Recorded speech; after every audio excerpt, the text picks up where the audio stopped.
আজ 18ই ডিসেম্বর 2023। হাড় হিম করা ঠান্ডা বাইরে, বড্ড মোটা হয়ে গেছি, তাই প্রথমে ভাবলাম রোগা হতে হবে। তাই বাঙালির প্রথম যেটা ইচ্ছা যে হেঁটে দেখি, আমিও তাই করলাম। হাঁটার চেষ্টাতে আজকে উঠে গেছিলাম ঠিক সকাল 5টা।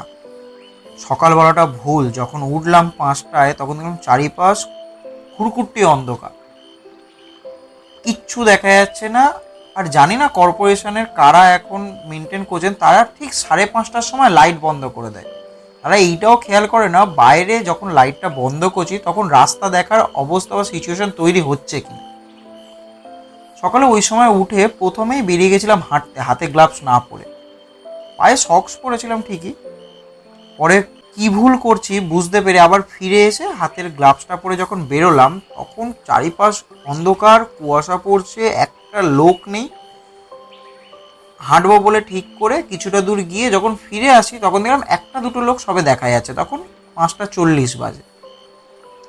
বাড়ি ফিরে আসলাম তাড়াতাড়ি, ভাবলাম আজকে পড়তে বসবো, অনেক দিন পড়তে বসা হয় না। চাকরি করতে গিয়ে যখন সকালে যে কারেন্ট অ্যাফেয়ার্স পড়া, তারপর এক একটা টাইমে এক একটা জিনিস, কখনো ফিজিক্স, কখনো কেমিস্ট্রি, কখনো জিকে, পলিটি, ব্যাংকিং অ্যাওয়ারনেস, হাজার রকমের সাবজেক্ট নিয়ে পড়তাম। 16-17 ঘন্টা তো পড়েই কাটিয়ে দিতাম। এখন মনে হয় সারাটা দিনে আধ ঘন্টাও কি সময় পাই না একটু পড়তে বসার মতন। সকালে উঠে ভেবেছিলাম কিছুটা পড়বো, কারেন্ট অ্যাফেয়ার্স পড়বো বা কোনো না কোনো বই কিছুক্ষণের জন্য হলেও পড়বো। কিন্তু হেঁটে এসে তারপর কম্পিউটারটা খুলে বসলাম কিছুক্ষণ। 7:30টার সময় অফিস বেরোনোর তাড়ায় পড়তে বসার সময় হলো না। সারা রাস্তা যখন বাইক চালিয়ে বারুইপুর স্টেশন অবধি যাচ্ছিলাম তখন এইটাই ভাবছিলাম, সত্যি কতটা নিরুপায় আমরা আজকে। ছোটবেলায় যখন উঠতাম তখন মা বলতো 7টা থেকে 10টা পর্যন্ত পড়তে হবে। এটা জলচৌকি মতন ছিল, তার উপর বই খাতা রাখতাম, সহজ পাঠ, কিশোরয়, তখন যা বই ছিল সেগুলো পড়ার পর ঠিক আবার জলচৌকির উপর সেরকমভাবে গুছিয়ে পেন্সিল, রবার, যেখানে যেটা থাকার দরকার সেখানে সেটা রেখে আবার খাটের নিচে চালান করে দিতাম। তারপর এদিকে দৌড়াতাম, এই খেলবি, ওদিক দৌড়াতাম, এই খেলবি, এই চিৎকারে। কেউ না হলে এদিক ওদিক দৌড়ে বেড়াতাম, পুকুরের ধারে গিয়ে ঢিল ছোড়া, গাছে কিছু না কিছু ঢিল ছুঁড়ে মারা, পাখি মারা, এইসব করে বেড়াতাম। তখন একটা গুলতি ছিল খুব সঙ্গী আমার। তখন না পড়তে বসলে মা 2-4টে মারতো, তখন রাগও হতো হয়তো, এখন অতটা ঠিক মনে নেই। তারপরে যখন কলেজে উঠলাম, কলেজে উঠে মনে হলো, প্রথম মনে হলো ধুস, এনজয় করি তো, পরে পড়াশোনা পরে হবে। এই করতে করতে 4টে বছরের ইঞ্জিনিয়ারিং যখন শেষ হলো, শেষেও গিয়ে দেখলাম সে একই চিন্তা ভাবনা, তোর পড়াশোনা পরে হবে। চাকরির ক্ষেত্রেও তাই হলো। চাকরি অনেক দিন দৌড় করালো যে পরে হবে পরে হবে করে, তারপর গিয়ে শেষে একটা চাকরি হলো বটে। তারপর আবার দৌড় শুরু হলো, এমটেক করতে গেলাম। এমটেকের সময় দেখলাম সবাই আমার থেকে কতটা এগিয়ে, 4টে বছর পরে হবে করে অনেকটা দেরি করে ফেলেছে।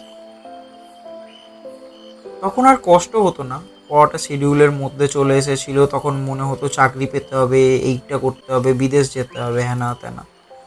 তখন অলরেডি আমার বন্ধুবান্ধবরা চারিপাশে অলরেডি কিছু না কিছু আইটি সেক্টরে জবে ঢুকেছে, কেউ সরকারি চাকরিতে ঢুকেছে, কেউ কিছু না কিছু কাজে ব্যস্ত হয়ে পড়েছে।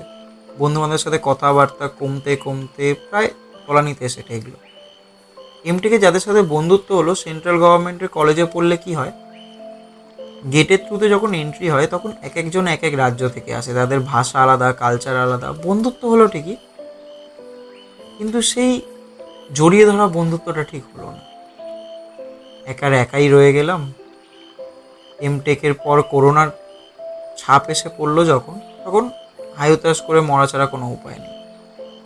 তারপর একটা চাকরি হলো বটে, ইন্টারভিউর জন্য দিল্লিতে কল আসলো, বাড়ি থেকে বললো আবার এত দূর যাবি, এই তো 6টা বছর বাইরে কাটিয়ে এলি। আর যেতে ইচ্ছা করলো না।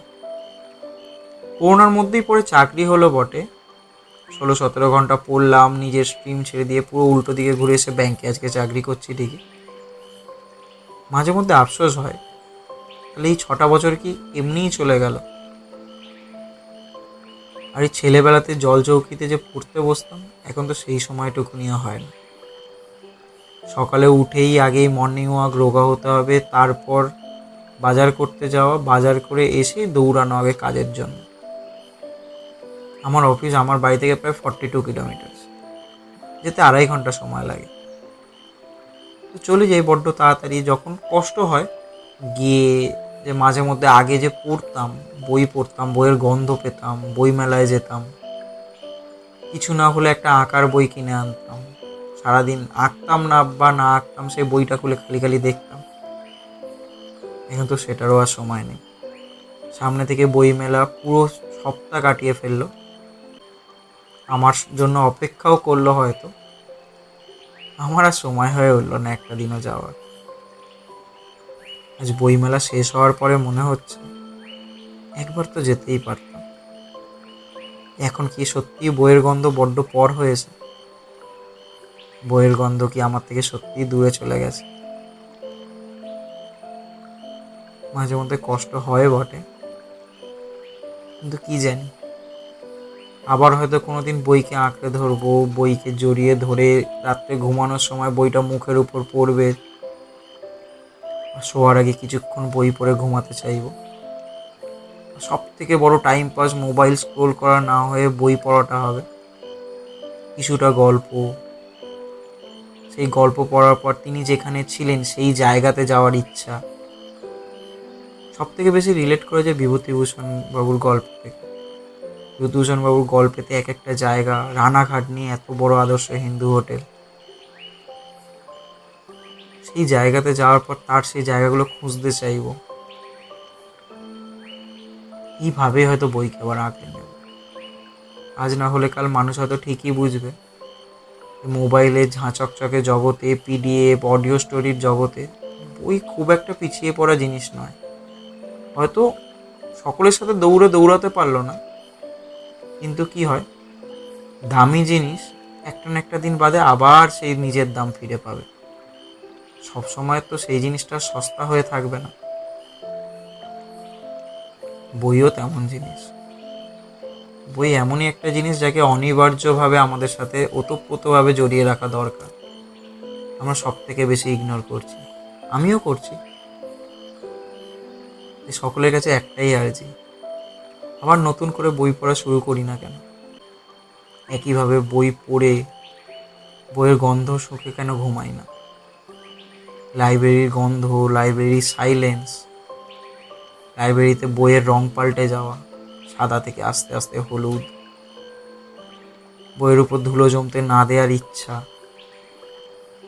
এই জিনিসগুলোকে একবার জাগিয়ে তুলতে চাই। আপনারা আমার সাথে আছেন তো?